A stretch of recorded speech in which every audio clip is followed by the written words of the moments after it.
رمضان المبارک میں روزانہ ایک ایسا وقت ہوتا ہے کہ جس میں اللہ سے جو دعا کی جائے اللہ قبول فرماتا ہے۔ اس وقت میں کی جانے والی دعائیں، اس وقت میں مانگی جانے والی دعائیں اللہ رد نہیں فرماتا۔ اس وقت میں آپ جو دعا کرتے ہیں اللہ قبول فرماتا ہے۔ اور وہ وقت کون سا ہے؟ چلے جان لیتے ہیں۔ بسم اللہ الرحمن الرحیم۔ السلام علیکم ورحمۃ اللہ وبرکاتہ۔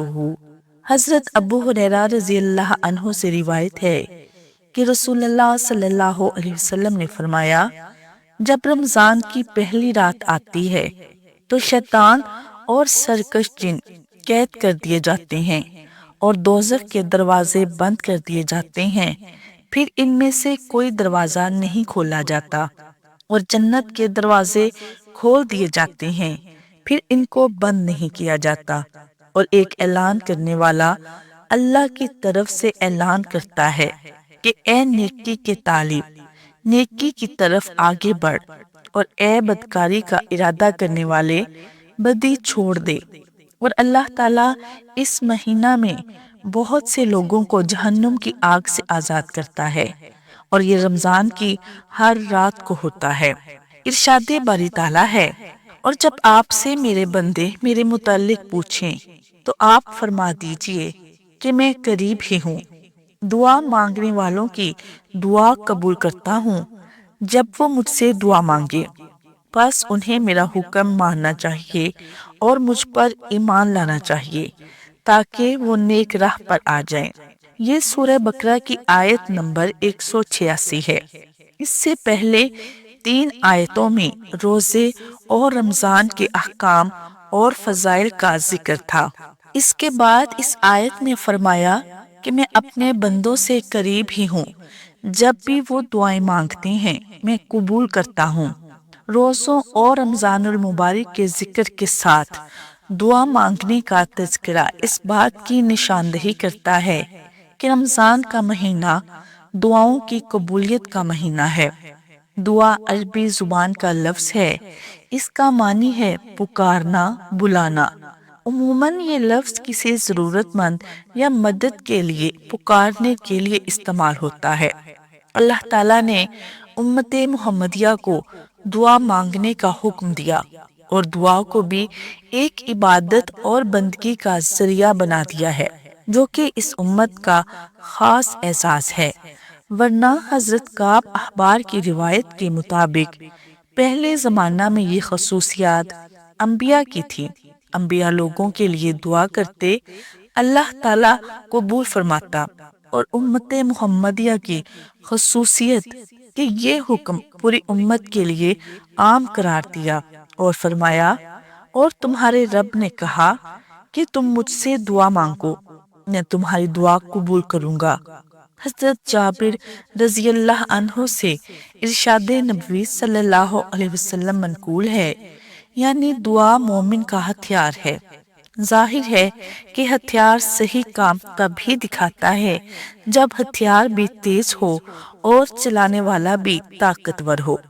اب دعا کیسے طاقتور بنے، اس کے لیے رسول اللہ صلی اللہ علیہ وسلم نے آداب سکھلائے، دعاؤں کے الفاظ سکھلائے جو مسنون دعائیں کہلاتی ہیں، اور وہ اوقات بتائے جن میں دعائیں زیادہ قبول ہوتی ہیں۔ ان میں سے ایک موقع رمضان المبارک کا مہینہ ہے۔ ہماری دعائیں کیسے طاقتور بنے، اس کے لیے بنیادی اصول اللہ تعالیٰ نے سورہ اعراف کی آیت نمبر 55 میں فرمایا، یعنی تم اپنے رب سے دعا کیا کرو عاجزی کے ساتھ اور پوشیدہ طریقے سے۔ اس آیت سے معلوم ہوا کہ دعا کرنے والا خشوع و خضوع یعنی عاجزی اور اللہ کے دھیان کے ساتھ دعا مانگے، اور دوسرا ادب یہ معلوم ہوا کہ آہستہ آواز سے دعا مانگے۔ اگر عام مقتدی دعاؤں سے ناواقف ہوں تو پھر امام کے لیے اونچی آواز سے دعا مانگنے میں کوئی حرج نہیں۔ دعا کی قبولیت کو مزید مؤثر بنانے کی ایک صورت یہ بھی ہے کہ وہ دعائیں مانگی جائیں جو قرآن مجید میں مختلف انبیاء کے حوالے سے مذکور ہیں۔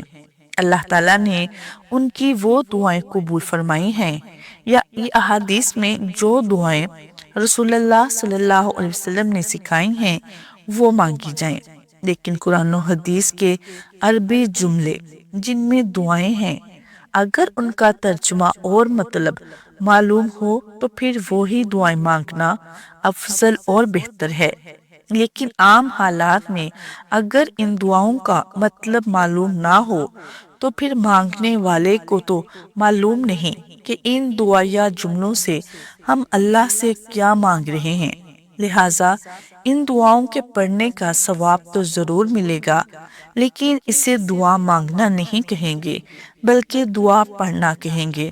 اس لیے دعا مانگتے وقت پہلے مسنون دعائیں بھی پڑھ لی جائیں، پھر جو دعاؤں کا مفہوم نہ جانتا ہو وہ اپنی زبان میں بھی دعائیں مانگ سکتا ہے۔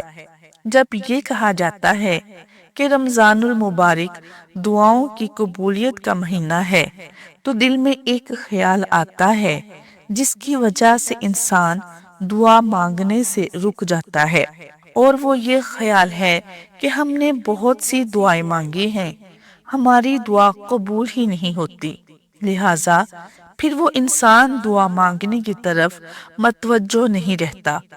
اس بارے میں ایک بات تو یہ قابل ذکر ہے کہ ارشادات نبویہ سے یہ معلوم ہوتا ہے کہ حرام مال کھانے اور حرام لباس استعمال کرنے اور حرام کمائی کرنے والے کی دعا قبول نہیں ہوتی، لیکن اس کے علاوہ ہر شخص کی دعا قبول ہوتی ہے۔ وہ بات پھر ذہن میں رہتی ہے کہ ہم نے بہت کچھ مانگا، ہمیں تو نہیں ملا۔ اس کا جواب رسول اللہ صلی اللہ علیہ وسلم نے سمجھایا، جس کا خلاصہ یہ ہے کہ مومن کی دعا ضرور قبول ہوتی ہے، لیکن اللہ تعالیٰ زیادہ جانتا ہے کہ اس بندہ کے لیے کیا چیز بہتر ہے۔ ارشاد باری تعالیٰ ہے کہ بسا اوقات تم کسی چیز کو ناپسند کرتے ہو اور وہ تمہارے لیے بہتر ہوتی ہے، اور بسا اوقات تم کسی چیز کو پسند کرتے ہو اور وہ تمہارے لیے بری ہوتی ہے۔ اس لیے انسان کا کام ہے اللہ سے دعائیں کرتے رہنا، مانگتے رہنا، یا تو اللہ تعالیٰ بندہ کو وہی چیز دیتا ہے یا اس کا نعم البدل عطا فرما دیتا ہے، یا دنیا میں اس دعا کا کوئی اثر ظاہر نہیں ہوتا، لیکن اللہ تعالیٰ اس کی دعاؤں کی بدولت اس کے گناہ معاف فرما دیتا ہے، اور جب گناہ ختم ہو جائیں تو پھر ان دعاؤں کو اس بندہ کی نیکیاں شمار کر لیا جاتا ہے۔ ایک حدیث میں ہے کہ قیامت کے دن بندہ نیکیوں کے ایک ڈھیر کو دیکھ کر کہے گا، یہ نیکیاں تو میری نہیں۔ اس سے بتایا جائے گا کہ تمہاری وہ دعائیں ہیں جو دنیا میں قبول نہیں ہوئی تھی، ان کے بدلہ میں نیکیاں ملی ہیں۔ اس وقت بندہ کہے گا کہ کاش دنیا میں میری کوئی دعا قبول نہ ہوتی، سب کا بدلہ یہاں آخرت میں ملتا۔ رسول اللہ صلی اللہ علیہ وسلم نے دعاؤں کا تذکرہ کرتے ہوئے فرمایا کہ بہت سے لوگ جلد بازی کی وجہ سے اپنی دعائیں ضائع کر دیتے ہیں۔ صحابہ کرام نے عرض کیا، جلد بازی سے کیا مراد ہے؟ فرمایا، دعا مانگنے کے بعد یہ کہنا کہ میری دعا قبول نہیں ہوتی، دعا کو ضائع کرنا ہے۔ لہٰذا رمضان کے اس بابرکت مہینہ میں خوب دعائیں مانگی جائیں، اور اس یقین کے ساتھ کہ اللہ تعالیٰ ہی ہماری دعائیں قبول کرنے والا ہے۔ دعا میں اپنے لیے، اپنے والدین کے لیے اور دوسرے مسلمان بھائیوں کے لیے دعا کرنا، پوری انسانیت کی ہدایت کے لیے دعا مانگنا، پختہ عزم سے دعا مانگنا، بار بار دعا کرنا، اس لیے کہ رسول اللہ صلی اللہ علیہ وسلم نے فرمایا، یعنی رمضان کا یہ مہینہ ایسا ہے کہ اس کا پہلا عشرہ رحمت کا ہے اور درمیانی عشرہ بخشش کا ہے اور آخری حصہ جہنم کی آگ سے آزادی کا ہے۔ اس لیے دعا کرتے ہوئے رمضان المبارک میں خصوصاً اپنے گناہوں کی معافی مانگنی چاہیے۔ حضرت عائشہ رضی اللہ تعالی عنہا فرماتی ہیں کہ جب رمضان کا مہینہ آتا تو حضور صلی اللہ علیہ وسلم کا رنگ بدل جاتا، نماز میں اضافہ ہو جاتا اور دعا میں بڑی عاجزی فرماتے۔ حضرت عبادہ بن سامت رضی اللہ تعالیٰ عنہ سے روایت ہے کہ ایک مرتبہ رسول اللہ صلی اللہ علیہ وسلم نے رمضان المبارک کے قریب ارشاد فرمایا، رمضان کا مہینہ آ گیا ہے جو بڑی برکتوں والا ہے۔ اللہ تعالیٰ اس مہینہ میں بندوں کی طرف متوجہ ہوتے ہیں، اپنی خاص رحمت نازل فرماتے ہیں، خطاؤں کو معاف فرما دیتے ہیں، دعاؤں کو قبول فرماتے ہیں۔ حضرت انس رضی اللہ تعالیٰ عنہ سے روایت ہے کہ سحری کے وقت یہ پڑھا کرو، یعنی اے وسیع بخشش والے، اس کے پڑھنے والے کے سارے گناہ معاف ہو جاتے ہیں۔ ہم میں سے بہت سارے لوگ اسی بھاگ دوڑ میں رہتے ہیں کہ کسی طریقے سے ہماری دعا قبول ہو جائے۔ ہماری کوئی خواہش ہے، اس کے لیے ہم دعا کرنا چاہتے ہیں کہ ہماری وہ خواہش پوری ہو جائے۔ ہمارا کوئی مسئلہ ہے، وہ حل ہو جائے۔ ہم اپنے مسائل کے حل کے لیے دوڑ پڑتے ہیں عاملوں کے پاس، حالانکہ اس وقت کو ہمیں قیمتی بنانا ہے جس وقت میں دعائیں قبول ہوتی ہیں۔ اس وقت میں ہم اللہ کے سامنے اگر ہاتھ اٹھاتے ہیں تو ہمارے اٹھے ہوئے ہاتھ خالی نہیں لوٹیں گے، اللہ جھولیاں بھر دیتا ہے۔ اس چیز کی گارنٹی خود نبی کریم صلی اللہ علیہ وسلم نے دی ہے۔ میرے نبی سچے، آپ کی باتیں سچی۔ ایسے ہو ہی نہیں سکتا کہ نبی صلی اللہ علیہ وسلم فرمائیں اور وہ سچ نہ ہو۔ اور وہ کون سا وقت ہے، آئیے جانتے ہیں۔ آپ صلی اللہ علیہ وسلم فرماتے ہیں، روزے میں دن بھر میں خوب دعائیں مانگی جائیں، پھر جب افطار کا وقت آ جائے تو یہ بھی بڑی قبولیت کا وقت ہوتا ہے۔ ارشاد نبوی صلی اللہ علیہ وسلم ہے، یعنی روزہ افطار کرنے کے وقت روزہ دار کی دعا قبول ہوتی ہے کہ اس وقت دعا قبول ہوتی ہے، اور اس وقت دعا قبول نہ ہو یہ تو ہو ہی نہیں سکتا۔ یہ تو ہمارا ایمان ہے کہ جو بھی آپ نے فرمایا وہ حق ہے، وہ سچ ہے، وہ ہو کر رہتا ہے۔ لیکن افسوس کے ساتھ کہ اس وقت کو ہم غفلت میں گزار دیتے ہیں۔ میری بہنیں وہ بھی غفلت میں رہتی ہیں، اس وقت میں میرے بھائی جو ہیں وہ بھی غفلت میں رہتے ہیں۔ حدیث پاک میں ہے، حضرت عبداللہ رضی اللہ عنہ سے روایت ہے کہ نبی کریم صلی اللہ علیہ وسلم نے ارشاد فرمایا ہے، بے شک روزہ دار کے لیے افطار کے وقت ایک دعا ہوتی ہے جو رد نہیں کی جاتی، یعنی افطاری کے وقت روزہ دار کی دعا قبول کی جاتی ہے۔ لیکن افسوس کے ساتھ کہ ہمارا وہ وقت غفلت میں ہی گزر جاتا ہے۔ میری بہنیں وہ کچن میں افطاری بناتے بناتے وقت گزار دیتی ہیں، بھائی جو ہیں وہ باہر افطاری کا سامان لیتے ہوئے یا دکانوں سے اپنے کام کاج سے واپس لوٹتے ہوئے یہ بہترین وقت ضائع کر دیتے ہیں۔ تو یہ وقت جو ہے یہ غفلت میں ہم نے بالکل نہیں گزارنا۔